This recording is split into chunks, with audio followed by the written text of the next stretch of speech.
राधे राधे दोस्तों, हर हर महादेव। आपका एक बार फिर से स्वागत है मेरे चैनल पर। दोस्तों, आज का जो उपाय है बेहद खास है। वैसे जिनको ज़रूरत होती है जिन चीज़ों पर, तो उनके लिए वो खास ही होता है। तो ये आजकल बहुत लोगों को प्रॉब्लम फेस करना पड़ रहा है, उनको आँखों से संबंधित। क्योंकि रीज़न ये है कि आजकल जितने भी काम होते हैं वो मिस स्क्रीन में ही होते हैं। लाइक कोई पढ़ रहा है ऑनलाइन, तो सारा सारा दिन वो मोबाइल पे देखते हैं, कंप्यूटर में देखते हैं, लैपटॉप में देखते हैं। तो इस वजह से मतलब आँखों की रोशनी में बहुत ज़्यादा प्रॉब्लम होता है। कुछ लोग बहुत ज़्यादा मोबाइल यूज करते हैं ऐसे ही शौकिया यूज के लिए, पढ़ाई वढ़ाई के लिए नहीं, ऐसे ही। कुछ लोग रात रात भर बहुत पढ़ते हैं, बच्चे हैं, उनको अपना करियर बनाना है, तो इसलिए आँखों में प्रॉब्लम होने लगी है।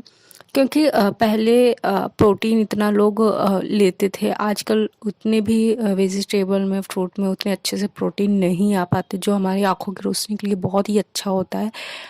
खान पान में बहुत ज़्यादा मिस चेंजिंग आ गई है, फास्ट फूड वगैरह, मतलब कई बहुत सारे रीज़न हैं जिनसे आँखों की रोशनी बहुत मतलब कम हो रही है। आजकल छोटे छोटे बच्चों को बहुत चश्मा लग जा रहा है। कुछ तो पेरेंट्स की गलती होती है कि बच्चा जिद कर रहा है, रो रहा है, तंग कर रहा है, परेशान कर रहा है, तो फ़ोन पकड़ा देते हैं उनको। कुछ 2 साल का भी बच्चा नहीं है, उस फ़ोन की लत लग गई है। तो बाकी मतलब कि कुछ तो अपनी गलतियों के कारण आँख की रोशनी खो देते हैं, मीन्स कम हो जाता है।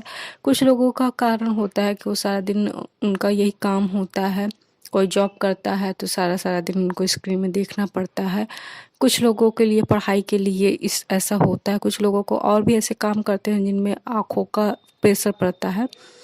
तो इसीलिए ये उपाय है, बहुत ही ख़ास उपाय है।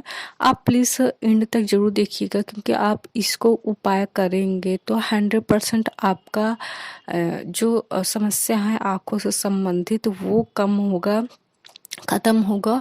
क्योंकि देखिए, एक बार अगर चश्मा लग जाता है तो वो कभी उतरता नहीं। डॉक्टर भले ही कह देते हैं कि 6 महीने लगाना है, 7 महीने उसके बाद उतर जाते नहीं, ऐसा नहीं है। क्योंकि पहले चश्मा उतर जाते थे नॉर्मली, एक टाइम देते थे कि 6 महीने लगाओ, 7 महीने लगाओ, 3 महीने लगाओ। लेकिन बात ये ना कि आप जो सिचुएशन है वो चेंज हो गया है। क्योंकि लगातार फ़ोन उतना ही यूज करना है, लैपटॉप उतना ही यूज करना है, तो चश्मा उतरेगा कैसे? लेकिन ये उपाय करेंगे तो 100% आपको बहुत ज़्यादा रिलीफ होगा। अगर चश्मा उतरेगा नहीं तो नंबर बढ़ेगा भी नहीं। क्योंकि आज जो है, अगर आप टेस्ट करवा रहे हो, 3 महीने बाद, 6 महीने बाद अगर आप फिर से टेस्ट करा रहे हैं, तो आपका नंबर कम नहीं होता है, बढ़ता है नंबर। और ये सबके साथ हो रहा है। तो अगर आप ये करते हैं, अगर चश्मा नहीं भी उतरा है तो चश्मे का पावर नहीं बढ़ेगा, वैसे उतर जाएगा चश्मा। लेकिन जिसको बहुत ज़्यादा प्रॉब्लम है, बहुत ब्लर दिखता है, बहुत रोशनी कम हो गई, तो उनका तो एटलीस्ट आँखों का रिकवर होगा। तो आपको ये उपाय सोमवार को करना है और शिवलिंग पे जाके करना है। तो आपको क्या करना है, जैसा कि मैंने बताया है कि अशोक सुंदरी का स्थान होता है, जो जहाँ से जलधारी रहती है, जहाँ से जल जाता है, तो ऊपर का जो बीज, वहीं पर एक सीधी सीधी लाइन होती है, तो वो अशोक सुंदरी का जगह होता है।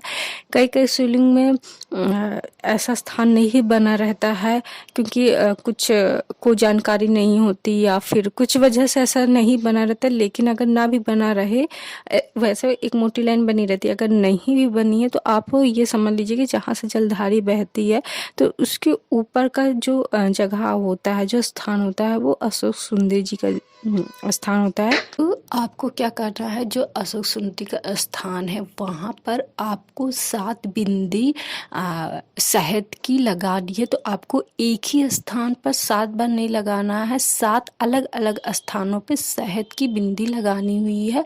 और आपको जो अशोक सुंदरी जी हैं उनको स्मरण करते हुए, मीन्स अशोक सुंदरी, जो अशोक का मतलब ही होता है अशोक मीन्स शोक को ख़त्म करने वाला अशोक होता है।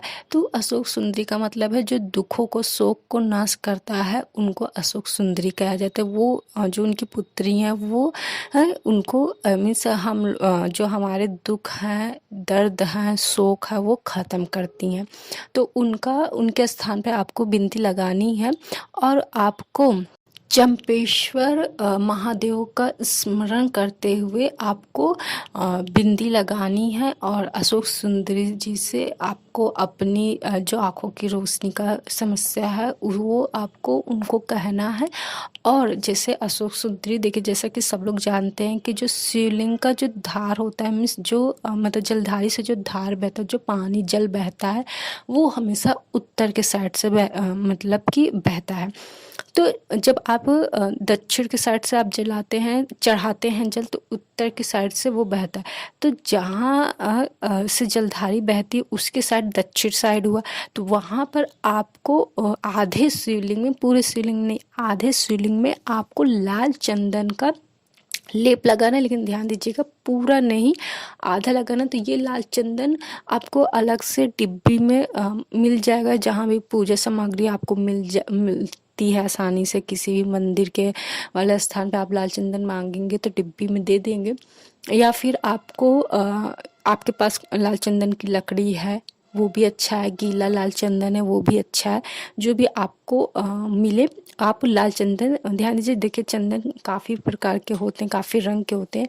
तो जो लाल चंदन होता है वो आपको यूज करना है, वो उपयोग में आपको लाना है। तो आधे में आपको लेपन कर लीजिए। लेपन आपको कैसे करना है, आपको हथेली में आप लाल चंदन को रख लीजिए। अगर गीला है तो वो गीला ही रहेगा, अगर वो सूखा है तो उसमें आप गंगा जल मिला लीजिए और अपने 3 जो फिंगर हैं, जो ये इंडेक्स, मिडिल और ये रिंग फिंगर है, उसको आपको तीनों हथेली में राउंड राउंड सर्कल करके आपको आधे में पूरा लाल चंदन शिवलिंग में लगाना है और हाटेश्वर महादेव का स्मरण करते हुए आपको अपनी जो भी आँखों से संबंधित समस्या है, जो भी कुछ की आँखें तिरछी होती है, कुछ को दिखता नहीं है, कुछ को क्लियर नहीं दिखता है, जो कुछ को नंबर बढ़ते चले जा रहे हैं, तो वो आपको कहना है। फिर आपको क्या करना है, देखो, और आपको 2 कटोरी भी छोटी छोटी ले जानी है, या डिब्बी भी लेते जाइए, लेकिन मेरे ख्याल से कटोरी बेस्ट रहेगा। आप कटोरी में लेके आइए और घर में आप उसको किसी भी शीशी में रख लीजिएगा। तो आपको क्या करना है, 2 कटोरी लेना था। तो 1 कटोरी पहले लीजिए, जो आपने 7 बिंदी शहद का लगाया है, वही बिंदी आपको वापस उस कटोरी में निकाल के रख देना है। तो जैसे मतलब इतना आप शहद लगाइए कि वो थोड़ा थोड़ा आप में आपकी कटोरी में आ जाए। जैसे बहुत ज़्यादा तो आएगा नहीं, हाँ, लेकिन थोड़ा बहुत आ जाए आपकी कटोरी में। और दूसरी कटोरी आपको लेनी है, तो जो आपने पीछे लाल चंदन लगाया हुआ है उसमें से थोड़ा सा लाल चंदन लेके आपको अपनी कटोरी में रख लेना है, ठीक। इतना कह के आप महादेव से और अशोक सुंदरी से अपनी आँखों की जो भी समस्या है उसको ठीक करने का प्रार्थना कीजिए। और चंपेश्वर और हाटेश्वर महादेव को स्मरण करते हुए आप अपनी आँखों का मतलब बोलिए कि आपकी आँखें ठीक हो जाए, वापस आ जाइए। मतलब फिर बाकी जैसे आप पूजा करते हैं वैसा कीजिए। फिर उसी शाम को जब प्रदोष काल होता है, जैसा कि मैंने जो भी प्रदोष काल का अगर उपाय बताया तो मैं हमेशा बताती हूँ कि प्रदोष काल का वक्त होता है जब सूरज ढल जाता है, तो उससे 1 से 1.5 घंटे का जो वक्त होता है वो प्रदोष काल होता है। तो आपको क्या करना है, जो आपने शहद ले आया है आपको अपनी आँखों में, जैसे हम काजल को लगाते हैं उसी तरह आपको अपनी आँखों में लगाना है। तो वो जब तक शहद है तब तक आप कीजिए। फिर आप इतना शहद लीजिए कि वो 1 हफ्ते चले। फिर दूसरे जब नेक्स्ट सोमवार आएगा, दूसरा सोमवार आएगा, फिर आप ये उपाय कीजिए, फिर वो शहद फिर से कटोरी में ले आइए। तो आपको वो शहद, जैसे काजल हम लोग हल्का सा लगाते हैं, बहुत हल्का लगाना है, ये नहीं कि आप इतना लगा लीजिए कि आपकी आँखें आईब्रोज चिपक जाए, नहीं। वैसे भी शहद ठंडा करता है, फेस में भी लगाया जाता है। तो आपको क्या करना है, वो शहद हल्का सा आपको काजल की तरह लगा लेना है, चाहे आप दोनों आँखों में लगा लीजिए या फिर जिसमें आपको बहुत ज़्यादा प्रॉब्लम है उसमें लगा लीजिए।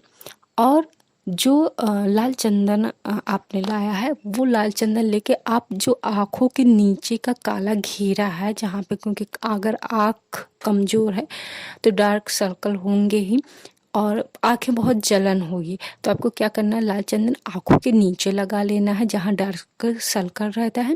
और जो पलके मतलब जहाँ पलक होती हैं ऊपर वाली, वहाँ पे आपको लगा लेना है। मीन्स जो आईलैड होते हैं वहाँ पे आपको हल्का हल्का लगाना, बहुत ज़्यादा नहीं लगाना कि आपको आँखों में चले जाए, कि वो आपको ठंडक करे। और जब लगाते वक्त आप महादेव से और अशोक सुंदर जी से अपनी जो भी समस्याएं हैं आँखों से संबंधित उससे कहिए। और उनको मीन्स आप देखिए, मैं हमेशा यही कहती हूँ कि कोई भी आप उपाय करते हैं तो आप ध्यान दीजिए कि आप श्रद्धा से करिए, मजाक मजाक मत कीजिए।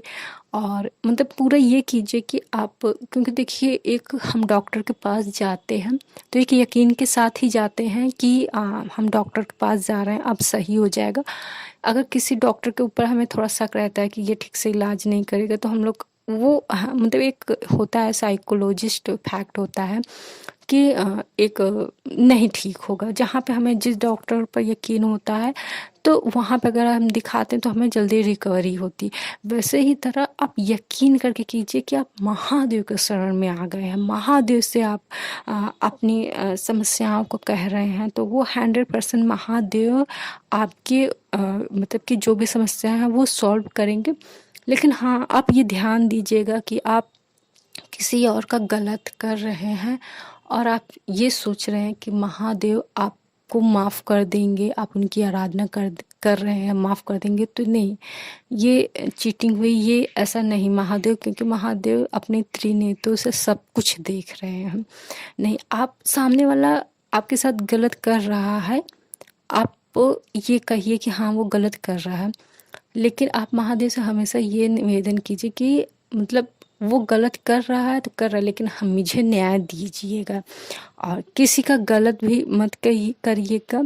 और महादेव के शरण में आ गए हैं तो आप नारायण से बहुत जल्दी भेंट होगी, क्योंकि देखिए एक फैक्ट है कि अगर हम महादेव को पूजते हैं तो महादेव आपका हाथ पकड़कर नारायण के पास ले जाते हैं। वो महादेव के ऊपर है कि वो आपको कृष्ण के स्वरूप में ले जाते हैं, कि राम के स्वरूप में ले जाते हैं, कि नारायण के स्वरूप में जाते हैं, कि नरसिंह के स्वरूप में ले जाते हैं, वो महादेव के ऊपर है। और अगर आप नारायण को पूजते हैं तो नारायण जी आपका हाथ पकड़कर महादेव के पास आपको भेज देते हैं। ये अगर आप कृष्ण भक्त हैं तो आप एक ना एक दिन महादेव के भक्त जरूर बन जाएंगे, और अगर आप महादेव के भक्त हैं तो एक ना एक दिन नारायण के भक्त जरूर बन जाएंगे। तो ये उपाय बहुत अच्छे से कीजिए, बहुत यकीन के साथ कीजिए। और भी अगर आपको कोई भी टॉपिक पर आपको उपाय जानना है, महादेव से संबंधित कुछ जानकारी आपको चाहिए, या फिर और भी ईश्वर से संबंधित कुछ भी अगर आपको जानकारी चाहिए, कुछ भी उपाय चाहिए, तो प्लीज़ कमेंट सेक्शन ज़रूर कीजिए। और हाँ, प्लीज़ चैनल को ज़रूर सब्सक्राइब कीजिए। और आप व्यूज़ आते हैं बट लाइक नहीं आते हैं तो प्लीज़ लाइक कीजिए एंड कमेंट में ईश्वर के नाम ज़रूर लिखिए। और इसमें कोई भी डाउट हो तो प्लीज़ कमेंट करके ज़रूर बताइएगा। चलिए अब मिलते हैं हम लोग नेक्स्ट वीडियो में। राधे राधे, हर हर महादेव।